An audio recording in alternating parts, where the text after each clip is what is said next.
ሙሐመድ ቢን ሰልማን እንደ አውሮፓውያን አቆጣጠር ነሐሴ 31 1985 የሳውዲ አረቢያ ተወለደ። የሳውዲው አረቢያ እውነተኛ ገዥም ነው። በአጥቂ የውጭ ፖሊሲው፣ በታላቅ የኢኮኖሚ ራዕይና በአወዛጋቢ ማህበራዊ ማሻሻያዎች የሚታወቅም ነው። እሱ በመደበኛነት እንደ ዘውድ ልዑል 2017 እና በጠቅላይ ሚኒስትርነት ደግሞ በ2022 እና ቀደም ሲል የመከላከያ ሚኒስትርም ከ2015 እስከ 2022 አገልግሏል። የሳውዲው ንጉስ ሰልማን ቢን አብዱልአዚዝ እና ሶስተኛ ሚስቱ ፋህዳህ ቢን ፋላህ ኢብን ሱልጣን ልጅ ናቸው። መሐመድ ከልጅነቱ ጀምሮ ለአባቱ ጥላና ስለ ምስሉ ንቁ ሆኖ የመንግስት ፍላጎት ነበረው። በጉዞው ላይ የተለያዩ የተከበሩ ሰዎች ጋር እንዴት መግባባት እንደሚችልና ግዴለሽነትን ለማስወገድ ተማረ። በሳውዲ አረቢያ ሪያድ በሚገኘው የኪንግ ሳዑድ ዩኒቨርሲቲ ገብተው በ2007 በህግ የመጀመሪያ ዲግሪያቸውን አጠናቀዋል።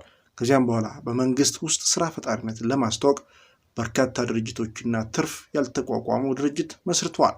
ለአውሮፓውያን አቆጣጠርም በ2009 የሪያድ አስተዳዳሪ ለነበረው አባቱ መደበኛ አማካሪም ሆነ።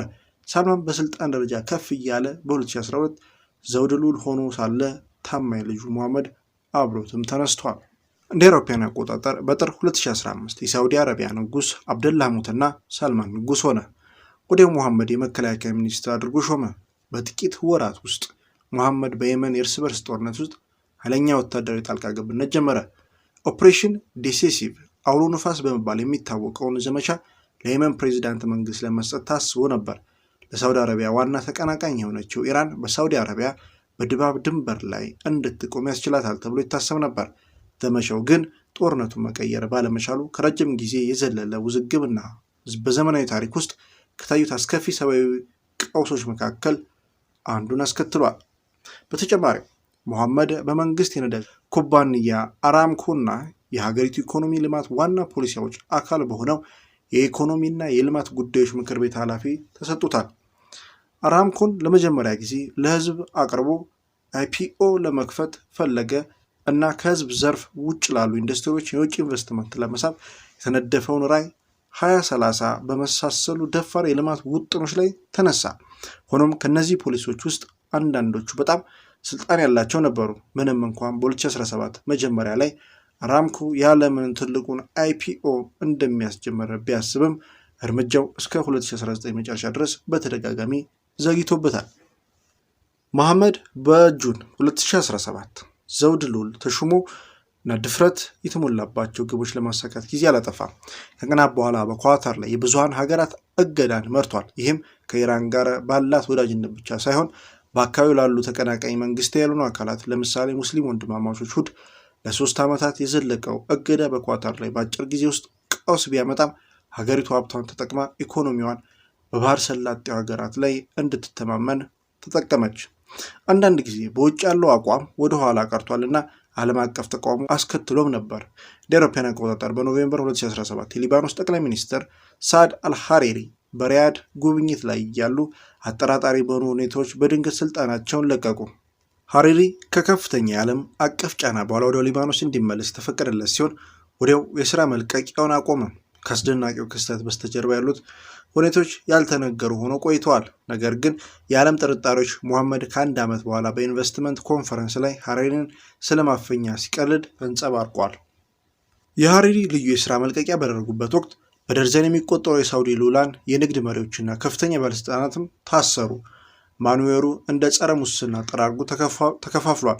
ነገር ግን የታሰሩ ግለሰቦች በሀገሪቱ ውስጥ በጣም ሀብታምና ሀያላን ሰዎች በመሆናቸው ሜጋ ቢሊዮነር ልዑል አልዋሊድ ቢን ታላል ጨምሮ ብዙ ታዛቢዎች የተጠራውን ትክክለኛ ዓላማ በሙሐመድ እጅ ስልጣን በማስያዝ እንደሆነ ተጠረጠሩ።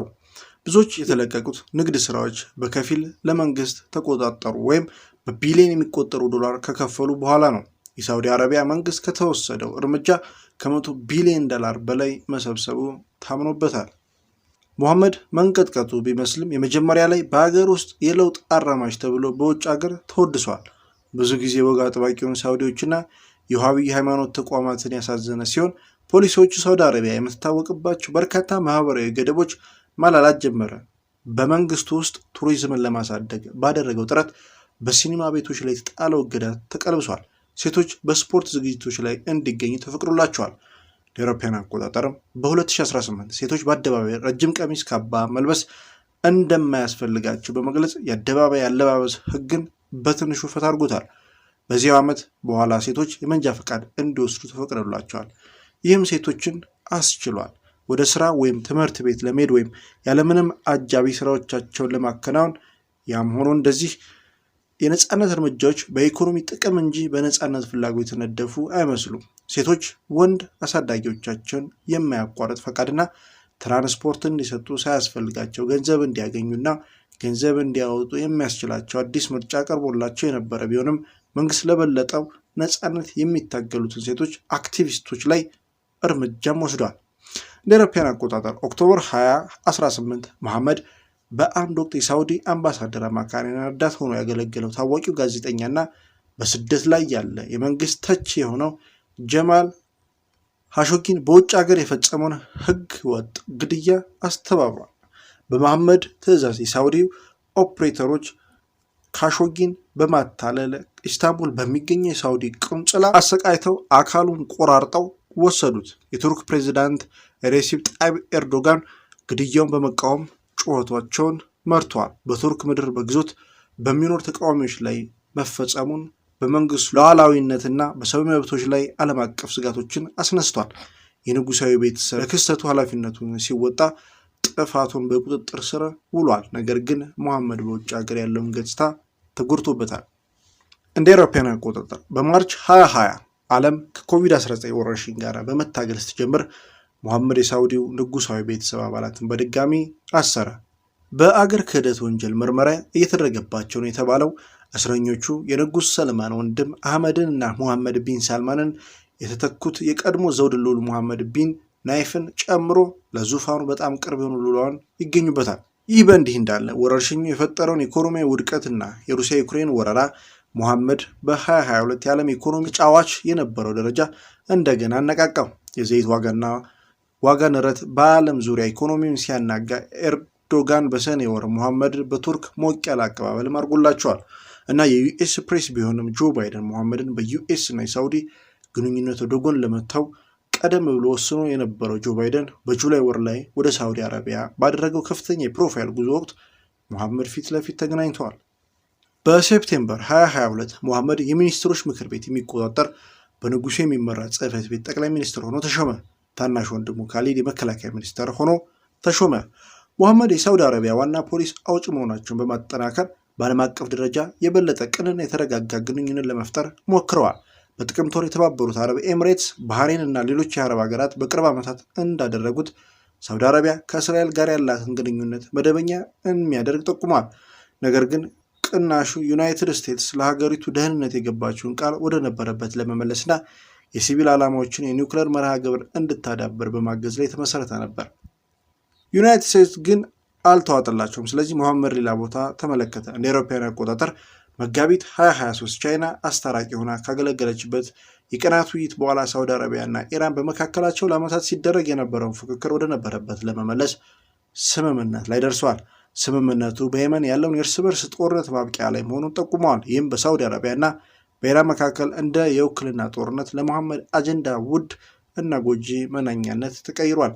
ዲፕሎማሲው አመርታ ሙሐመድ ከሰሜን አሜሪካ ልዕለ ሀያላን ጋር ባለው ግንኙነት ሊጠቀምበት የሚችለው ለዩናይትድ ስቴትስ ኃይለኛ አማራጭና ክብደት ያለው የሳውዲ ግንኙነትን ማጠናከረ ነው። በእርግጥ ስምምነቱ ከተገለጸ ከጥቂት ሰዓታት በኋላ ዩናይትድ ስቴትስ በጸጥታና በኒውክሌር ቴክኖሎጂ ላይ የገባችው ቁርጠኝነት ለመቀየር ከእስራኤል ጋር ያለውን ግንኙነት መደበኛ ለማድረግ የቀረበው ሀሳብ በድጋሚ ተነጋግረውበታል። ሰላም ጤና ይስጥልን ውድ የቻናላችን ቤተሰቦች እንደምን አላችሁ? ለዛሬ ያዝንላችሁ ዝግጅት ይህን ይመስል ነበር። እስከ ዝግጅታችን ፍጻሜ አብራችሁ ስለቆያችሁ ምስጋናችን ከልብ ነው። ለቻናላችን አዲስ የሆናችሁ ካላችሁ ሰብስክራይብ በማድረግ ቤተሰብ ይሁን። እንዲሁም አዳዲስ መረጃዎች ስለቅ እንዲደርሶት የደወል በተኗን መጫን እንዳይዘነጉ። ሀሳብ አስተያየትም ካላችሁ ኮሜንት ላይ ያስቀምጡልን። እስከ ዝግጅታችን ፍጻሜ አብራችሁን ስለቆያችሁ እናመሰግናለን።